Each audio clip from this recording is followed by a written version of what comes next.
Bonjour à toutes et à tous et bienvenue dans cette nouvelle vidéo. Je suis super heureux de vous retrouver pour cette nouvelle vidéo parce qu'aujourd'hui, je vais vous montrer comment trouver les meilleurs ETF grâce à Just ETF. Allez, c'est parti! Alors, pourquoi j'ai envie de vous faire cette vidéo? Simplement parce qu'il existe des milliers d'ETF et j'ai envie de vous montrer comment concrètement on peut utiliser le site gratuit justetf.com pour pouvoir trouver les ETF qui correspondent à votre stratégie d'investissement. Alors, vous allez sur le site justetf.com. En haut à gauche, vous allez sélectionner France et investisseur institutionnel, même si vous êtes résident dans un autre pays que la France, simplement parce qu'en faisant ça, vous allez avoir beaucoup plus d'ETF disponibles sur justetf.com. Vous pouvez choisir également la langue et puis rentrons directement dans le cœur du réacteur en allant sur sélecteur d'ETF.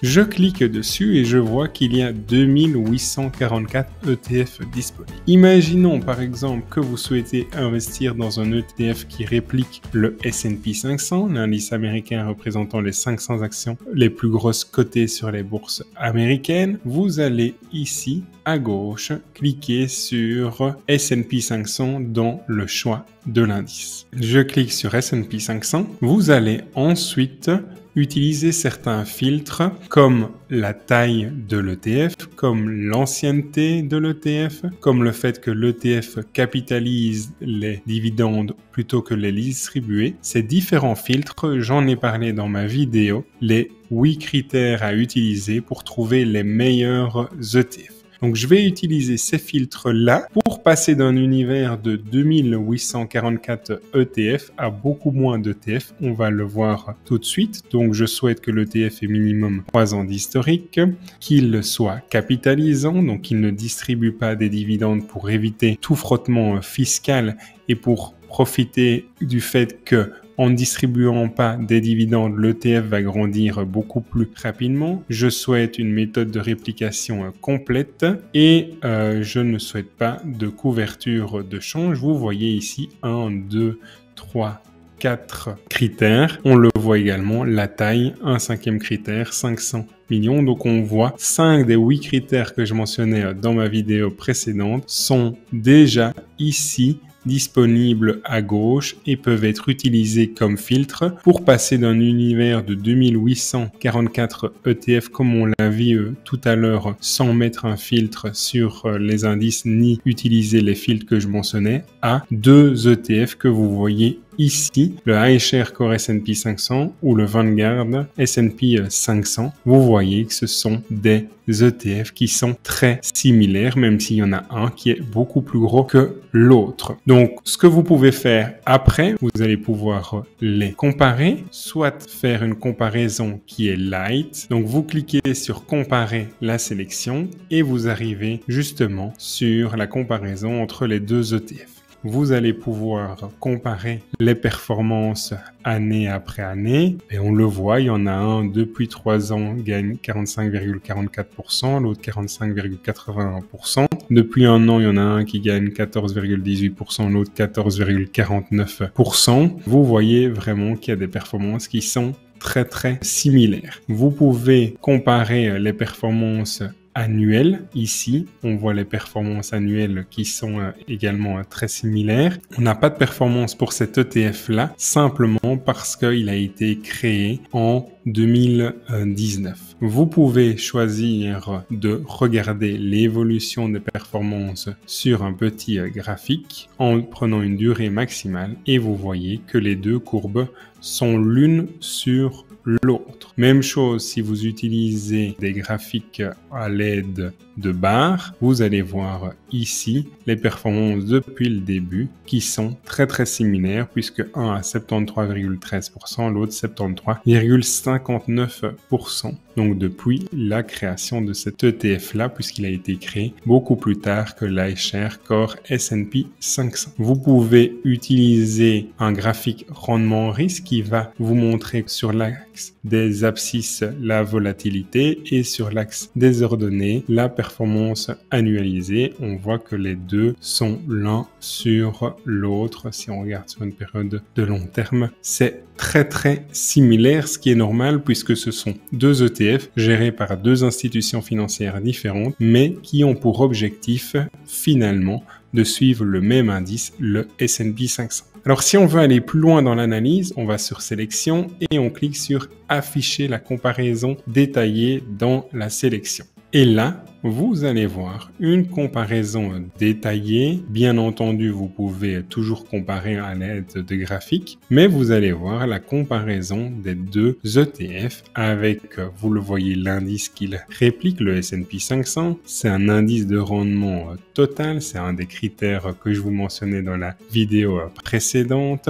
Il n'est pas couvert contre le risque de change, c'est un critère qui est également respecté, donc c'est super. Vous voyez les dates de création, 19 mai 2010 et 14 mai 2019. Vous voyez les tailles, il y en a un qui est très gros, l'autre qui est moins gros. Distribution, vous le voyez que c'est un ETF capitalisant pour l'iShares Core S&P 500, mais également pour le Vanguard S&P 500. Et vous le voyez, les frais qui sont similaires. Ce sont deux ETF à réplication physique complète et dont les ETF sont domiciliés en Irlande. La plupart du temps, les ETF domiciliés en Irlande ont des rendements un peu plus élevés que les ETF domiciliés ailleurs pour le même indice, simplement parce que la fiscalité des ETF en Irlande est plus intéressante qu'un ETF par exemple qui est enregistré en France. Et vous le voyez, l'évolution des performances depuis 3 ans là, qui sont très similaires. Depuis 5 ans, on voit que l'iShares Core S&P 500 est à presque 84%.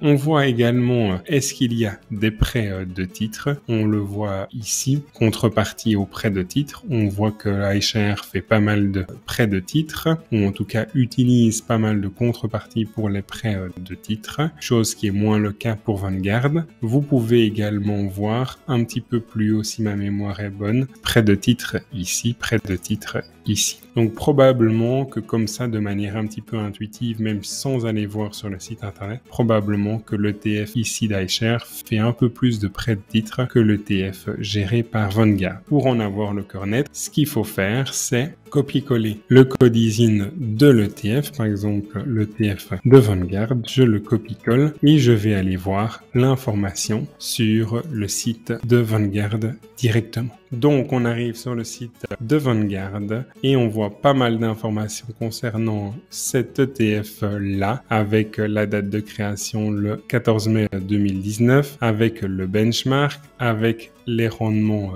total net de frais, avec la croissance, avec également la capitalisation boursière moyenne, on le voit la répartition par zone géographique, par secteur. Donc on a énormément d'informations concernant cet ETF là qui réplique l'indice américain S&P 500. On peut même télécharger effectivement la composition complète de cet ETF là. Concernant le prêt de titre, je ne le vois pas directement en allant sur cette page.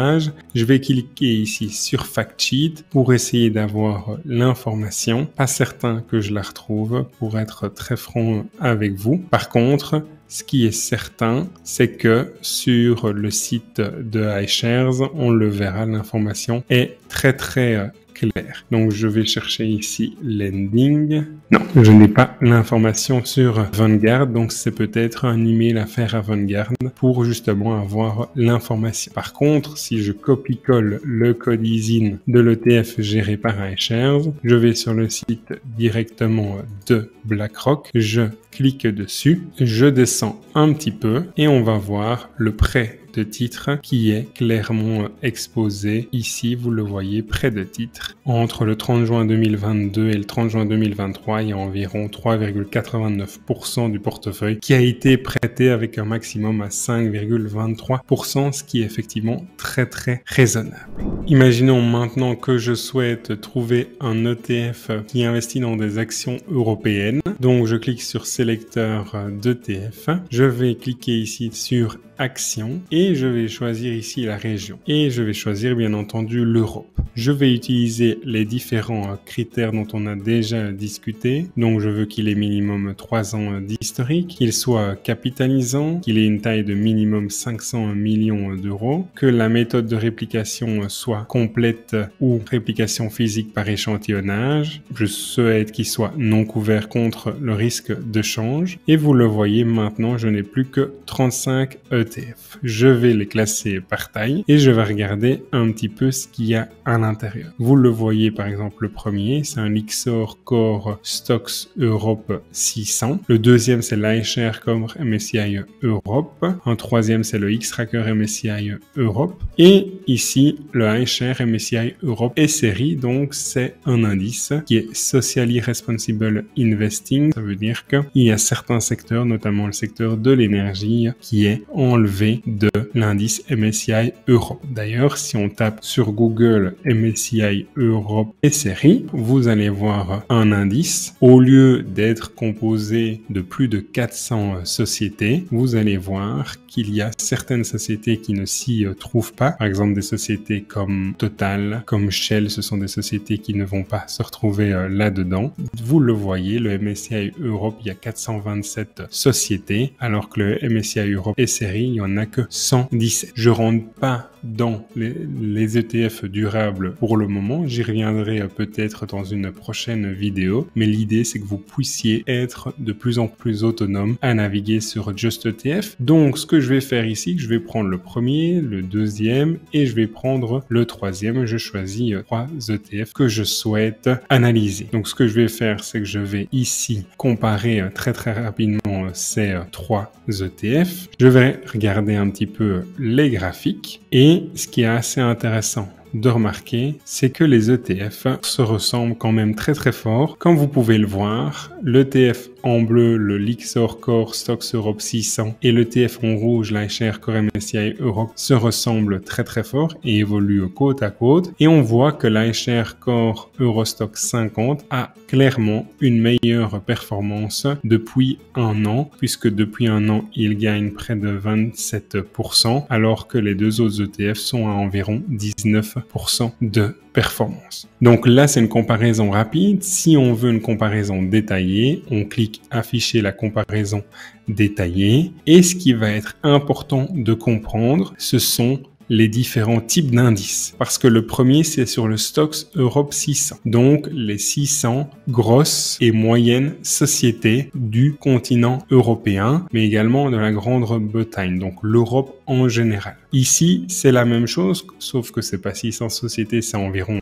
427 sociétés. Et l'Eurostoxx 50, c'est l'indice représentant les 50 plus grosses capitalisations boursières de la zone euro. Donc, ça veut dire quoi? Ça veut dire que si vous vous exposez à cet ETF-là, l'iShares Core Eurostoxx 50, vous n'allez pas être exposé à des sociétés en Grande-Bretagne ou des sociétés suisses. Donc ça, c'est vraiment important de comprendre ça. D'ailleurs, si on affiche le profil de cet ETF-là sur Just ETF et qu'on va voir dans Position, vous allez le voir ici. Position, vous voyez la répartition par pays et vous voyez, il n'y a pas la Grande-Bretagne et il n'y a pas la Suisse. Alors que si on prend l'ETF l'iShares Core MSCI Europe, on clique dans Position également, vous voyez que la Grande-Bretagne représente 21,2% et que la Suisse représente plus de 16%. Donc la composition est quand même fortement différente entre un ETF qui suit le Stoxx 50, donc l'indice représentant les 50 plus grosses capitalisations boursières de la zone euro, et un indice comme le MSCI Europe qui va prendre le continent européen ainsi que la Grande-Bretagne. Et c'est pour ça que depuis 5 ans, vous voyez que les performances entre le premier ETF,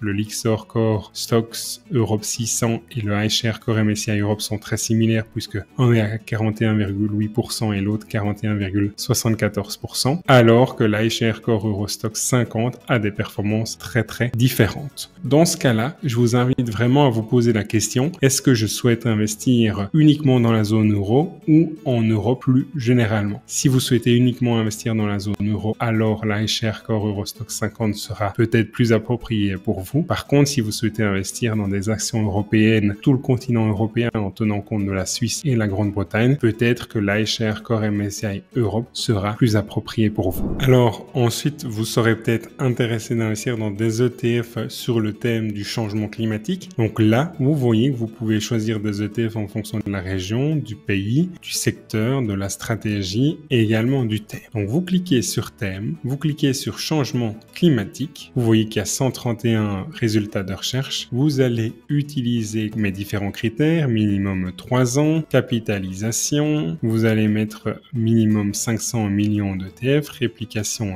complète et pas de couverture contre le risque de change. Et vous voyez différents ETF qui ressortent et vous pouvez commencer à les analyser si cela a du sens pour vous. Bien entendu, il n'y a pas que des ETF sur les actions, il existe également des ETF sur les obligations. Vous le voyez ici, il y en a 833, donc c'est vraiment beaucoup d'ETF. Et là, vous allez pouvoir choisir des ETF en fonction du pays ou de la zone géographique dans laquelle vous souhaitez investir dans des ETF obligataires, en fonction de la devise, bien entendu, en fonction également si vous voulez des emprunts d'État ou si vous voulez des obligations d'entreprise ou un mixte des deux agrégés. Vous pouvez également choisir des ETF en fonction également de la note de crédit moyenne des composants de l'ETF, que ce soit des ETF investment grade ou alors des ETF high yield ou qu'on appelle également sub investment grade, et également la partie